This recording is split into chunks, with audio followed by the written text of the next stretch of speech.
Rumus menghadapi perempuan itu, ilmu paling efektif, sabar. Paling di WhatsApp, bang jangan lupa singgah beli telur. Ustaz, apa doanya berhenti ngidam istri? Ngidam apa istrimu? Nanti dia bisa tidur kalau dilihat saya di atas lemari, Pak Ustaz.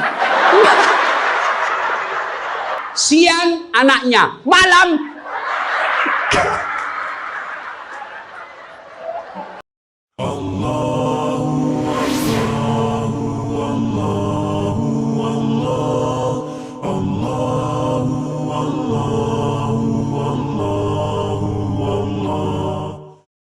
jaga perasaan orang, jaga harga diri orang, jangan permalukan orang meskipun ibu tahu ada aib dalam dirinya. Ini penyakitnya ibu-ibu. Apa? Tukang gosip. Ini. Duduk-duduk begini, damai tapi gersang.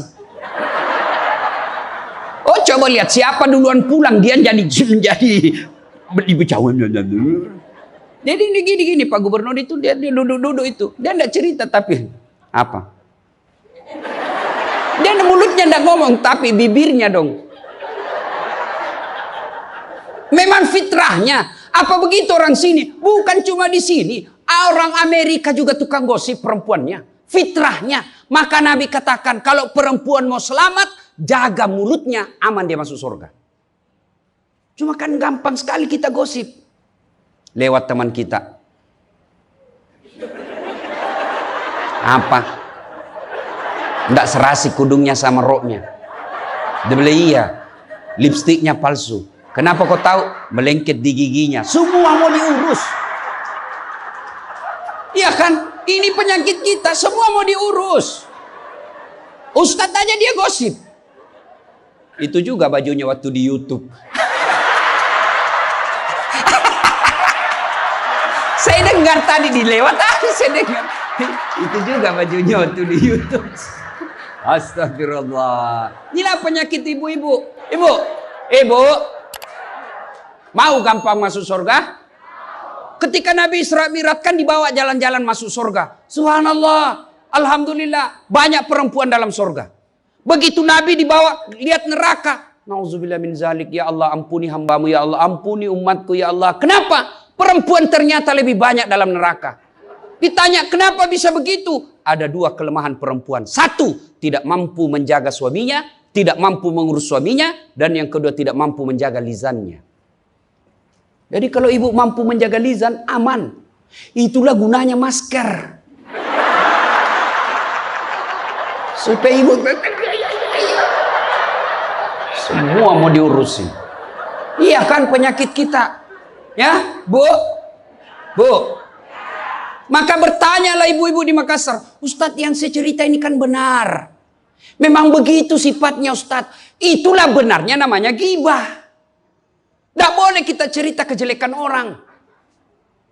Kalau dia salah yang ibu cerita namanya fitnah. Maka berhenti cerita kejelekan orang. Jadi gimana solusinya Ustaz? Ketika datang orang cerita. Bu katanya. Na'udzubillah min zalik. Kita berlindung kepada Allah dari keburukan itu bu. Belum tentu suami kita lebih baik dari dia. Berhenti itu. Cuma kan enggak kita. Memang. Nggak tahu persoalan. Biar nggak tahu persoalan. Ikut campur. Ibu kalau suka ikut campur bikin urusannya ibu, nanti takdirnya seperti tauge. Tahu tauge? Tahu tauge? Coba lihat tauge bu. Kita bikin soto Banjar, ada. Pecel, sayur, lemper, ada. Ada tuh kalau di Makassar ada lemper. Ayo. Maka karena dia selalu ikut campur, Allah takdirkan semua tauge bengkok. Dah ada lurus toh? Maka kalau ada ibu-ibu majelis begini kumpul, teriaki saja pagi-pagi toge nih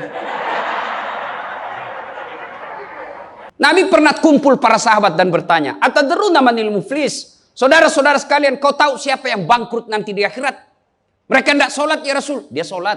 Yang tidak puasa ya Rasul, dia puasa. Yang tidak haji ya Rasul, dia haji. Yang tidak bayar zakat ya Rasul, dia zakat sedekah. Kalau begitu siapa yang bangkrut ya Rasul? Jarusu wa khati'ur rahim. Tetangga yang jahat sama tetangganya dan yang suka memutuskan tali persaudaraan. Dan salah satu jahat sama tetangga dan memutuskan tali persaudaraan adalah mereka suka menceritakan kejelekan orang. Nah, satu, pulang pengajian, tinggalkan gosip. Dua, Rasulullah setelah menikah dengan Khadijah, usia 40 tahun. Nabi dilantik menjadi Rasul. Pulanglah beliau 3 hari 3 malam di atas Gua Hira. Pulang menggigil. Dia ketuk pintu. Masuklah Nabi, kedinginan. Lalu Nabi berkata, istriku selimuti saya kedinginan. Kira-kira kalau ibu-ibu, apa jawaban ibu? 3 hari 3 malam suami tidak ada kabar. Di WhatsApp tidak dibaca. Di telepon di reject. Tiba-tiba datang kedinginan, Bu. Selimuti saya, Bu. Apa jawaban ibu? Apa ibu selimuti? Enggak, diinterogasinya suaminya. Mana HP-mu? Dari mana kau ini kedinginan? Iya toh? Tapi Khadijah tidak. Khadijah tidak pernah sangka buruk kepada suaminya. Apa kata Khadijah? Sami'na wa ata'na. Hikmah yang kedua buat ibu-ibu, sangka baiklah kepada suami. Demi Allah, tidak ada kebahagiaan rumah tangga yang dipenuhi dengan sangka buruk. Ibu mau bahagia dengan suami? Mau? Hilangkan sakwa sangka, hilangkan sangka buruk. Telepon suami tidak dijawab pagi-pagi, sangka baik. Oh, berarti suami saya lagi sholat duha. 1 jam kemudian ditelepon, belum dijawab juga. Oh, berarti suamiku lagi meeting dengan gubernur. Telepon lagi siang-siang tidak jawab. Oh, berarti suamiku lagi sholat berjamaah di masjid. Sore ditelepon tidak dijawab-jawab. Oh, berarti suamiku dia lupa handphonenya. Tiba-tiba sore masuk WhatsApp teman kita. Saya lihat suamimu bonceng cewek, cantik betul. Oh, berarti suami saya lagi nge-grab. Tenang perasaan. Ibu-ibu, demi Allah, tidak ada kebahagiaan orang yang selalu sangka buruk. Suami enak-enak kerja, hanya tidak dijawab telepon, ibu tidak bisa tenang di rumah.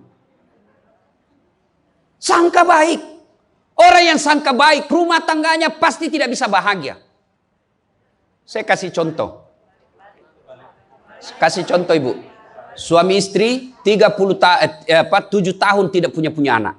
Di tahun ke-8 dia pergi ke ahli kandungan, periksa istrinya. Wih, alhamdulillah, kata dokter, ibu sudah terlambat 2 bulan. Senang betul. Dia teleponlah suaminya, Pak, alhamdulillah hasil pemeriksaan saya sudah terlambat 2 bulan.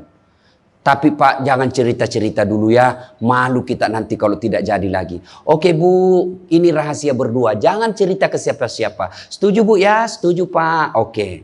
Beberapa hari kemudian datang petugas PLN. Assalamualaikum. Kata ibunya, Waalaikumsalam. Siapa ya? Saya Bu. Saya siapa? Petugas PLN. Oh kenapa Pak? Ibu terlambat 2 bulan. Kenapa dia bisa tahu saya terlambat 2 bulan? Wah, dia mulai curiga sama suaminya. Pasti kelakuannya lagi nih si gendut ini. Kan suaminya gendut. Pasti kelakuannya ini si gendut ini. Pulang suaminya capek. Di jalan macet, kehujanan. Baru buka pintu. Memang kau pembohong gendut. Apalagi ini pembohong. Orang capek. Pembohong gendut. Apa? Kenapa itu PLN tahu saya terlambat 2 bulan? Pasti kau yang cerita. Bukan saya. Kenapa? Wah, suaminya juga marah digendut-gendutin. Dia datang ke PLN. Ada apa kau tahu-tahu istriku terlambat 2 bulan? Dia bilang ini ada catatannya Pak. Kau hapus ini. Ya boleh Pak, tapi Bapak bayar dulu. Kalau saya tidak mau bayar, ya terpaksa punyanya Bapak diputus. Kalau punya aku diputus, apa dia pakai istri saya di rumah? Dia terpaksa pakai lilin.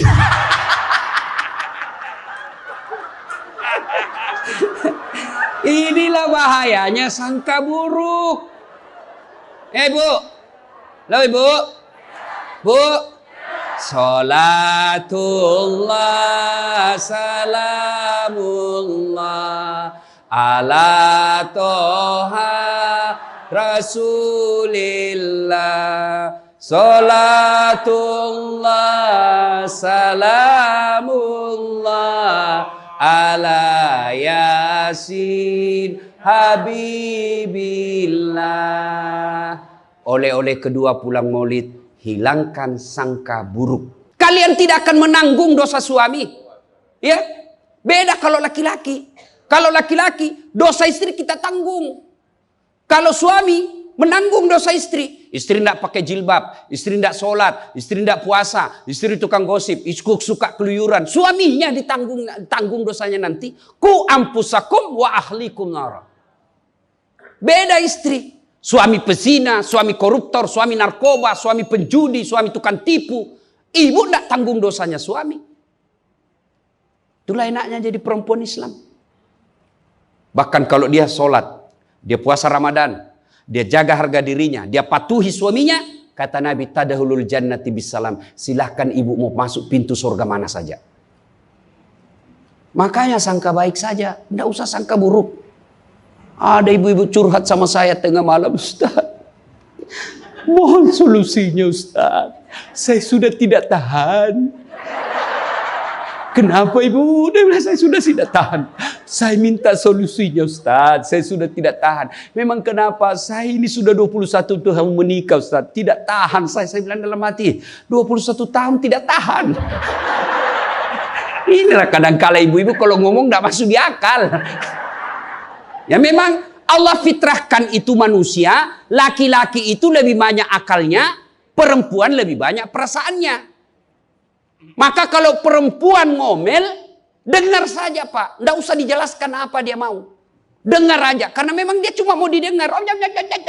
Dengar aja. Oh, ya, dengar aja, dengar. Tapi tidak tahan saya Ustadz. Ya tidur. Rumus menghadapi perempuan itu, ilmu paling efektif, sabar. Tidak ada sudah kalah itu ilmu sabar. Diam. Tidak usah dijelaskan. Biar dijelaskan tidak masuk di akalnya. Apalagi kalau dia sudah bilang pokoknya sudah Pak, lebih diam aja. Pokok sudahlah. Dijelaskan satu, muncul pertanyaan dua. Dijelaskan tuntas yang dua, muncul lagi pertanyaan tiga. Sudah tuntas semuanya, dia ungkap lagi yang 5 tahun yang lalu. Itulah perempuan. Iya Ibu toh? Maka dengarkan saja. Ada saatnya nanti dia bilang, baru dia sadar itu. Iya sebenarnya itu saya emosi aja itu hari Pak. Begitulah perempuan. Dihadapinya jangan emosi. Saya sudah tidak tahan Ustaz. Kenapa? Sudah 21 tahun. Udah cocok saya Ustaz. Saya bilang ibu tahu enggak baut? Tahu Ustaz. Apa pasangannya baut ibu? Mur. Sama enggak? Sama modelnya? Sama bentuknya? Beda. Justru perbedaannya yang membuat dia kokoh. Berarti rumah tangga tidak akan pernah kokoh kalau mau menyamakan. Yang kokoh adalah ketika dia mau saling menerima kekurangan dan kelebihan. Itu pasti kokoh. Mana mau cocok jenis kelamin aja kita tidak sama. Iya. Pendidikan aja kita pasti beda. Latar belakang budaya kita pasti beda. Maka yang membedakan itulah kalau kita kelola dengan baik dalam rumah tangga, dengan faktor utamanya sangka baik, insya Allah bahagia rumah tangga. Ya, sangka baik. Tuh Khadijah tidak pernah sangka buruk sama suaminya. Khadijah ketika beliau sakaratil maut, usia 65, beliau sakit. Dan baju yang beliau pakai sudah 8 kali tambal. Tahu tambal ibu? Itu tambal ke-8-nya 1 sampai 7, Nabi masih menambalnya pakai apa? Masih pakai kain.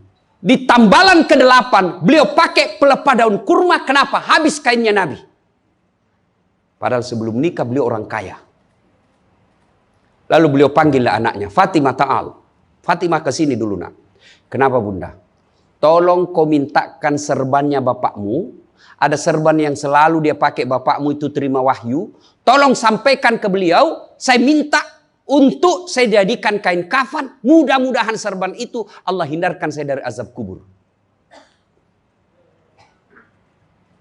Mendengar ini, Fatimah berkata, bunda aja yang minta sama bapak. Dengar jawaban Khadijah.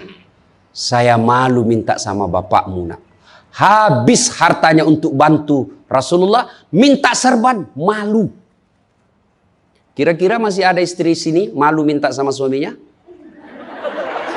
Pak Gubernur, masih ada kira-kira malu minta sama suami? Bukan diminta, dicuri. Ayo, itulah Khadijah. Maka jangan heran Khadijah meskipun sudah wafat, beliau tidur bersama Aisyah. Beliau tidur bersama Aisyah. Tapi siapa yang dikenangnya? Khadijah. Rasulullah hanya berkata, seolah-olah saya mendengar trompa kakinya Khadijah. Seolah ada Khadijah dalam rumah kita. Aisyah cemburu. Ya Rasulullah, ada apa sih kelebihan Khadijah? Khadijah sudah wafat. Kau nikahi 2 kali janda, lebih tua dari kamu. Kenapa Khadijah terus? Dengar jawaban Nabi. Kau tidak pernah mampu mengimbangkan, menyandingkan atau menyamakan dirimu dengan Khadijah. Ketika tidak ada orang percaya kepadaku, Khadijah orang pertama yang percaya ke Rasulanku. Ketika orang memboikot saya tidak boleh bertransaksi ekonomi kepada Muhammad, hartanya habis untuk membantu perjuangan dakwah. Maka jangan heran Rasulullah sangat mencintai Khadijah. Jadi kalau ibu mau dicintai suami lahir batin, jadilah seperti Khadijah. Bukan karena cantiknya, bukan karena kayanya, tapi kebersihan hatinya Khadijah. Kita itu laki-laki kan tergantung perempuannya. Kalau perempuannya baik, akhlaknya baik, tidak mungkin tergoda suami. Ibu mau suami tidak macam-macam mikirnya. 3 aja resepnya. Pegang ini, kau kuasai suamimu. 1, buat matanya senang. Artinya apa? Ibu penampilan cantiklah di depan suami. Kalau suami senang selalu pakai baju merah, pakai itu baju merah tiap hari. Kalau suami senang warna-warna emas, pakailah itu tiap hari. Ya. Tapi saya tidak senang warna begini, Ustaz. Bukan untuk ibu, tapi untuk menyenangkan suami. Dandannya seorang istri, menyenangkan hati suami, itu ibadah buat seorang wanita. Yang kedua, buat perutnya senang. Bagaimana caranya? Bikinlah masakan kesenangan suami. Kalau tidak bisa tiap minggu, sekali sebulan. Ketika terima gajinya suami, terima honornya suami, ya WhatsApp suami, SMS suami, telepon suami. Bang, jangan makan di luar hari ini. Hari ini saya masak spesial buat abang. Masakan kesenangan saya sudah siapkan di rumah bang. Aman bang, jangan makan di luar. Ini hari spesial buat abang. Senang kita jadi suami. Itu saya kalau terima SMS WhatsApp begitu, mamanya di rumah dia goreng baru dia kirim. Rasanya kita mau cepat pulang. Ibu pernah WhatsApp suaminya begitu? Paling di WhatsApp, bang jangan lupa singgah beli telur. Bang habis gas.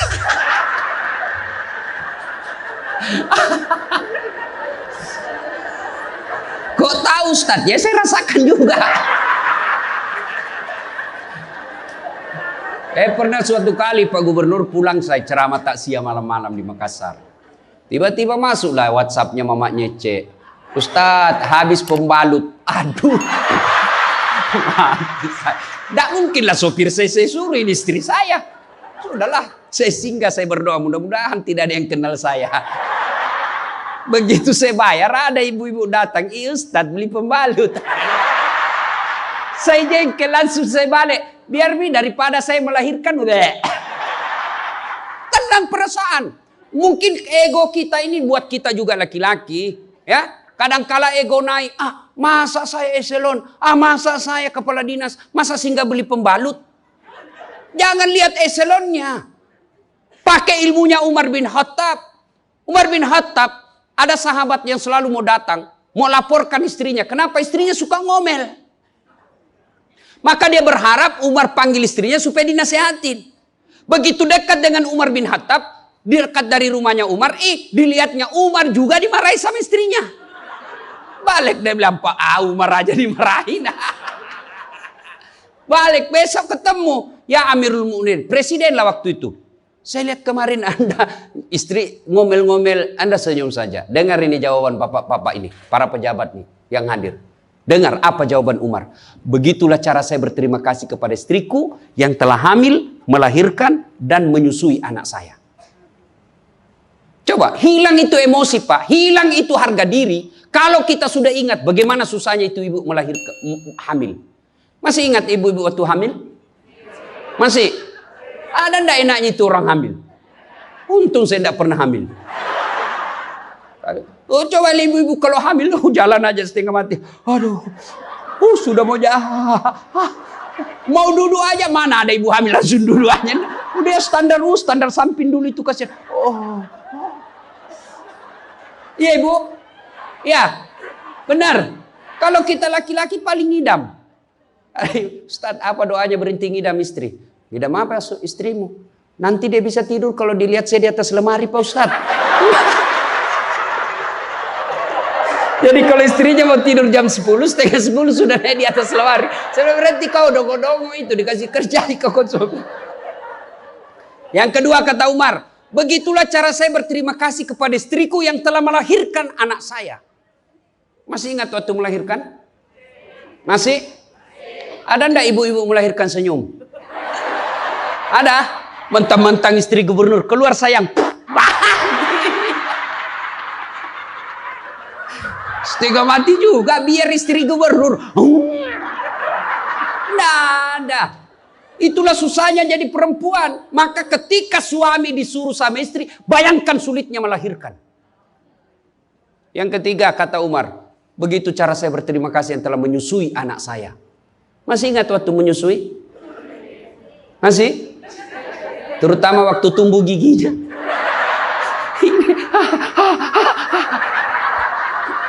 Masih ingat tak?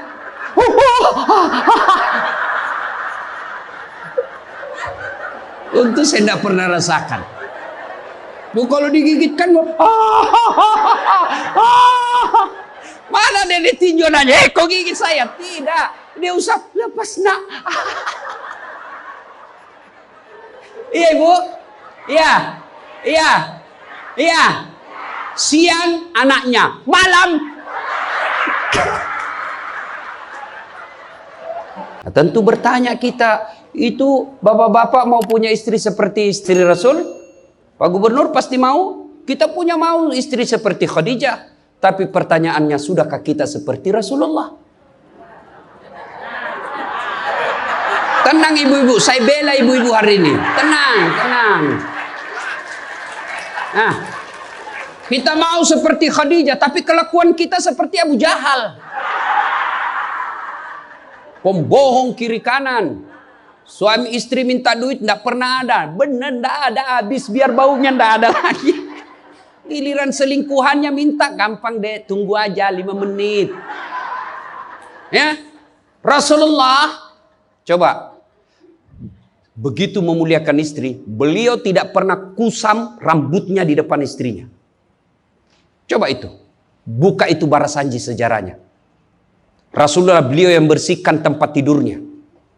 Beliau yang tambal bajunya ketika robek. Beliau sediakan sarapan.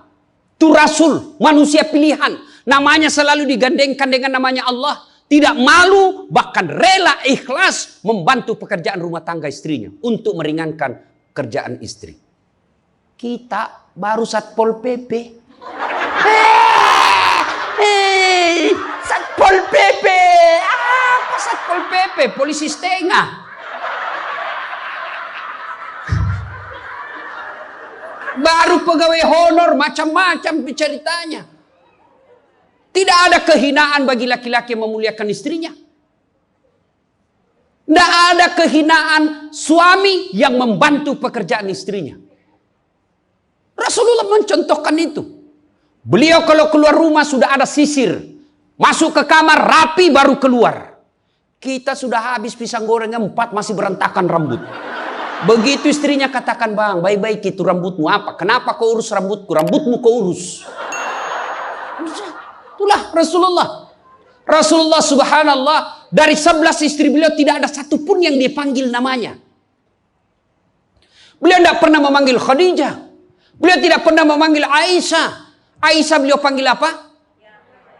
Ya Khumairah. Yang kemerah-merahan pipinya. Karena memang Siti Aisyah merah delima pipinya. Maka bapak-bapak Pak di sini, Pak Karo, panggillah istri kita dengan panggilan kasih sayang. Wahai istriku yang termancung hidungnya di lorong 3. Dia bilang, tidak mancung hidungnya Ustaz. Ya giginya lah kau lihat. Justru giginya mancung Ustaz. Jangan terlalu jujur. Mentang-mentang istri kita hitam panggil Tam. Hitam. Apa kata istri kita? Apa PC? Masa suami istri? Katanya Islam itu agama yang paling paripurna. Kok kita saling PC hitam? Ya, Rasulullah beliau kalau minum bersama istri beliau, kalau beliau minum gini. Bismillahirrahmanirrahim. Hebatnya Rasul, kalau beliau minum satu teguk dikasih lagi istrinya. Minum lagi. Kasih lagi istrinya. Hebatnya bekas bibirnya Aisyah itu yang diminum oleh Rasulullah. Bekas bibirnya Aisyah. Masya Allah. Coba kalau kita Pak Kadis, istri, bekas bibir istri, bau betul mulutmu.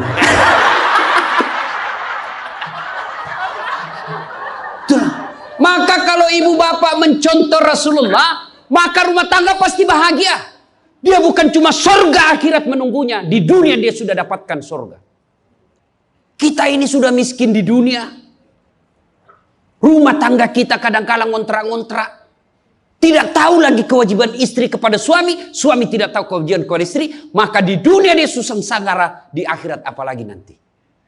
Maka kalau kita tidak bisa dapatkan kekayaan sorga di dunia dengan harta, maka dapatkan kebahagiaan itu dengan memperbaiki hati dalam rumah tangga.